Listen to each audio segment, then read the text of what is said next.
साल बदलते ही माहौल भी जैसे अचानक करवट ले लेता है। सीमाओं पर तैनात जवानों के लिए कैलेंडर का पन्ना पलटना सिर्फ तारीख नहीं होता, उनके साथ बदलती है रणनीति, चुनौतियां और बदलता है खतरे का अंदाज। नए साल की पहली सुबह जब आम जनता उम्मीदों और संकल्पों की बात कर रहे होते हैं, उसी वक्त एशिया की राजनीति के गलियारों में कुछ ऐसी हलचल शुरू होती है जो सीधे जमीन पर खड़े सैनिक तक असर डालती है। कहीं शब्दों में चेतावनी होती है, कहीं इशारों में दबाव और कहीं खामोशी के पीछे छिपे बड़ी तैयारी। इसी खामोशी के बीच पिछले कुछ दिनों से एक अजीब सा तनाव महसूस किया जा रहा है। चीन बार बार आक्रामक सुर में बयान दे रहा है। ताइवान को लेकर बेचैनी साफ झलक रही है और इसी बेचैनी की परछाई भारत तक पहुंचती दिख रही है। और दूसरी तरफ रूस, जो लंबे समय से भारत का भरोसेमंद साथी रहा है, अचानक एक ऐसे विषय पर खुलकर बोलता है जो सीधे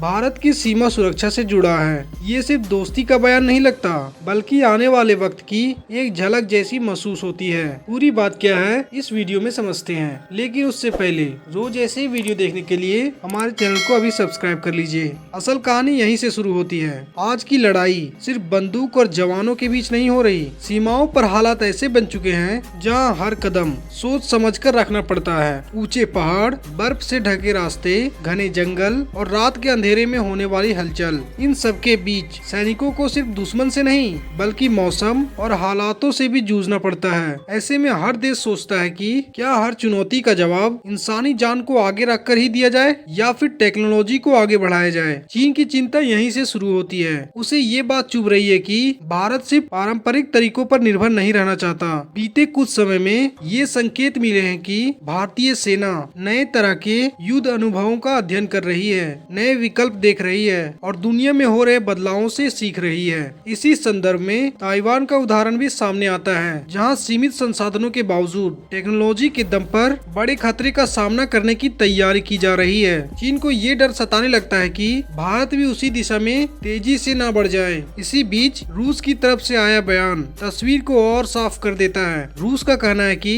भारत जैसे देश को अब ऐसे सिस्टम की जरूरत है जो बिना सैनिकों को सीधे खतरे में डाले, सीमाओं पर मजबूत जवाब दे सके। ये बात सिर्फ सलाह नहीं थी, बल्कि इसके पीछे एक ठोस पेशकश की झलक भी थी। रूस जिस सिस्टम की बात कर रहा है वो कोई आम हथियार नहीं, ये एक ऐसा ग्राउंड प्लेटफॉर्म है जिसे भविष्य के युद्धों को ध्यान में रखकर तैयार किया गया है। इसी सिस्टम का नाम सुनते ही इसकी सोच का अंदाजा लग जाता है। इसे ऐसे इलाकों के लिए बनाया गया है जहाँ इंसान का पहुँचना मुश्किल और खतरनाक होता है। पहाड़ी रास्ते, सीमित विजिबिलिटी वाले सेक्टर, घुसपैठ के संवेदनशील इलाके, इन सब जगहों पर ये सिस्टम लगातार मौजूद रह सकता है। इसमें न थकान होती है, न डर होता है और न ही मौसम की परवाह होती है। यही बात इसे पारंपरिक सैन्य तैनाती से अलग बनाती है। रूस की मशहूर डिफेंस कंपनी, जिसने दशकों तक टैंक बनाए हैं, उसकी अनुभव का निचोड़ इस सिस्टम में दिखता है। ये सिर्फ एक मशीन नहीं है, बल्कि चलता फिरता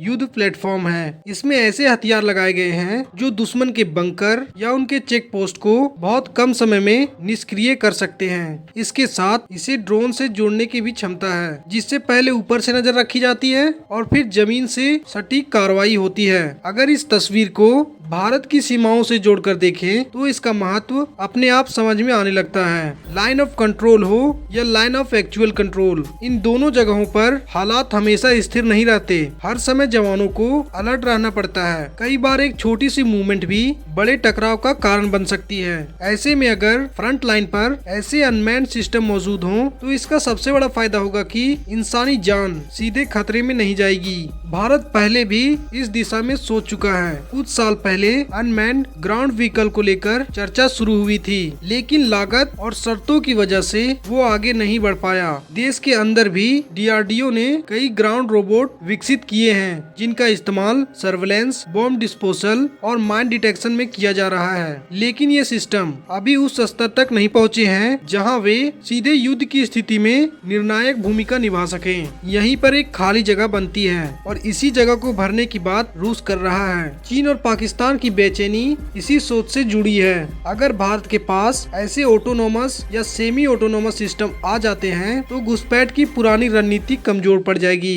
रात के अंधेरे में चुपचाप मूवमेंट करना, सीमित समय में कार्रवाई करना, ये सब पहले जितना आसान नहीं रहेगा। हर हलचल पर नजर होगी और जवाब भी तुरंत मिल सकता है। यही कारण है कि इस तरह की किसी भी डील को सिर्फ एक हथियार खरीद के तौर पर नहीं देखा जा रहा, बल्कि इसे पूरे स्ट्रेटेजिक बैलेंस से जोड़कर देखा जा रहा है। अमेरिका की चिंता थोड़ी अलग है। वो नहीं चाहता कि भविष्य की मिलिट्री टेक्नोलॉजी में भारत पूरी तरह रूसी प्लेटफॉर्म पर निर्भर हो जाए, लेकिन भारत की नीति हमेशा व्यवहारिक रही है। जहां से जरूरत पूरी होगी वहां से विकल्प देखा जाएगा और साथ ही विदेशी क्षमता को भी मजबूत किया जाएगा। अगर किसी डील के साथ टेक्नोलॉजी ट्रांसफर या लोकल प्रोडक्शन का रास्ता खुलता है तो ये मेक इन इंडिया के लिए भी एक बड़ा मौका बन सकता है। आखिरकार सवाल सिर्फ मशीन का नहीं है, सवाल है आने वाले समय का। भविष्य की लड़ाइयाँ शायद उतनी नहीं होगी जितनी आज की कल्पना में दिखती हैं। हो सकता है सीमाओं पर इंसानों से ज्यादा मशीन आमने सामने हो। जो देश इस बदलाव को